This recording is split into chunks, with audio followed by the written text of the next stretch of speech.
Hello, I want to ask you three questions, and these relate to what for many people are their three largest assets. And if we can get the right answer to these three questions, then our future looks rosy.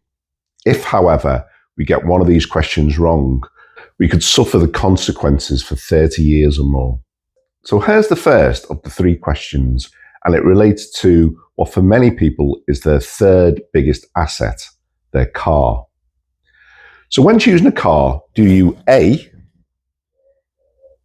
have a think about the number of seats you want in the car, maybe what colour you'd like the car to be, whether the engine starts, maybe even kick the tyres a bit? Or do you B, ring your local garage and say, I'll be in on Tuesday, have a car ready for me, I don't care what option it is?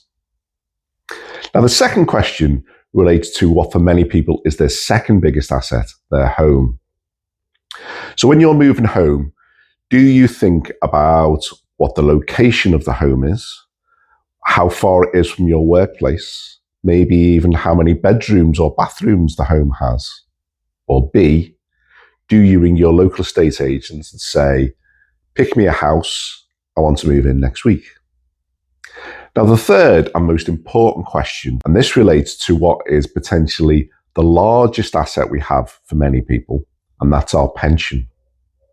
So when you start with a new employer, do you get the documentation for your company pension and have a look through it to determine if the risk profile in there fits you, if they have your right retirement date, if the type of assets they're investing your money in are suitable for your needs?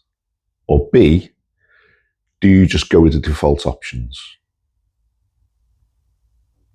Okay, I'll give you a second to mark your answers there. Now, if you've answered AAA, then you're in a good position and potentially have a rosy future because you're the kind of person who takes care on how they choose and look after their major assets in life. If, however, you have chosen AAB or any other variation of that, then potentially you're storing up trouble. If you have gone with a default option on a company pension, then you may suffer the consequences for 30 years or more when you retire. So company pensions for many people form their largest asset. Typically over a 30-year employment, a pension can reach hundreds of thousands, perhaps into the millions of pounds. And that will be used to support you during the non-earning part of your life, which is perhaps 30 years. Why would you not choose the default options? Well, the default options for pension providers are there to cause them the least trouble, really, have the least complaints from the least number of people. These default options are very, very unlikely to be right for you, just like if you chose a car without seeing it or chose a home without looking at it, then the chances that these meet your specific needs are very slim. So what are the kind of things you do need to be thinking about when you first pick up your documentation? Well, the first thing I would look at from a default option is lifestyling options. So most pensions, or all pensions, I think, generally have lifestyling options, which means they decide when you get to a certain age, a certain number of years before retirement, they will de-risk your portfolio. So we all know that investing in equities and shares over a very long term is a very good way of building our pension pot. However, with a lifestyling option, when you move, say, 10 or 5 years before retirement, they'll start to de-risk the portfolio, take stocks, take your money out of stocks and start putting them into bonds and other vehicles, which they deem to be lower risk, but are also much lower return. Now, this point in your pension is when you have the most money in the pension pot. So this is when it will be most affected by the decisions that pension provider, by default, will make for you. They may not even have your correct retirement date in. They may assume you're retiring at 60 when you're actually retiring at 67. 10 years before that, at 50, they may take your pension and put it into a low-risk portfolio, which gives you much lower returns. You really can't afford to allow the default options to rule your pension. What else will I look at? Well, when I look at my pension, I look at where it's invested, the type of industries. So, for example, I'm not keen in investing in tobacco companies and fossil fuel companies. So I tend to make sure that my portfolio is invested in the types of products that I am interested in. Also, if there's themes in there, so if I am nervous about the housing market, for example, I will make sure that my pension is generally avoids the housing market for that period where I'm nervous. So I would definitely advise you spend a lot of time with the paperwork for your pension. If you have points within your employer where you can go and talk about them pensions with a professional, that is something you should do as well. And what you should also consider doing is going to see a professional advisor.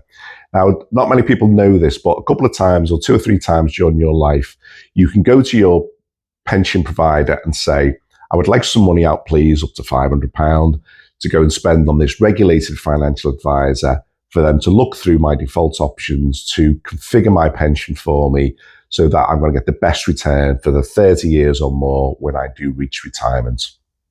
Definitely worth doing. And you can do this more than once. So your pension provider will need to provide you some cash to go and do that and go and find a regulated advisor, because these people will really help you to think through how your pension's invested and whether it meets your specific needs. Anyway, thanks for listening, and I hope you found this interesting, and I hope it has prompted you, if you haven't already done so, to go and grab the paperwork around your company pensions and start making sure that the options are your options, not the default options. And if you have lots of old pensions that are sitting there from past employers, are they working best for you? Go through them as well. And if you're not happy with the terms and conditions, then you probably can't change much because you're no longer an active pensioner. But what you can do is move them. So what I did is I found 7 old pensions that I was no longer invested in. I was generally unhappy with some of the terms in most of them, actually. So what I did is I took the money from all of them and put it into a SIP pension, a self-invested personal pension, which gives me absolute control over every item. I can decide to invest in shares, I can invest in bonds, I can invest in ETFs, which are kind of groups of shares, which kind of reduce risk for you. I can decide which countries I'm invested in. I can decide which industries I'm invested in. And quite quickly, within 10 minutes, I can move things around my portfolio if I see something that's taken my interest in geopolitics, for example. So that's really powerful for me, having taken my 7 old company pensions, many of which in the early days had default options. Most had the wrong retirement date for me because I've changed my mind on the retirement date. And some of them didn't even have the right beneficiaries in there. So if I had died before I'd drawn them, God knows what would have happened to that, the pension amount in there. So I feel I'm in a much better position. And I do intend also, once I've got all my thoughts together, to go and see a regulated financial advisor. And I will be going to one of my pension providers to take a little bit of cash out to pay for that, because it's an investment everyone should consider making.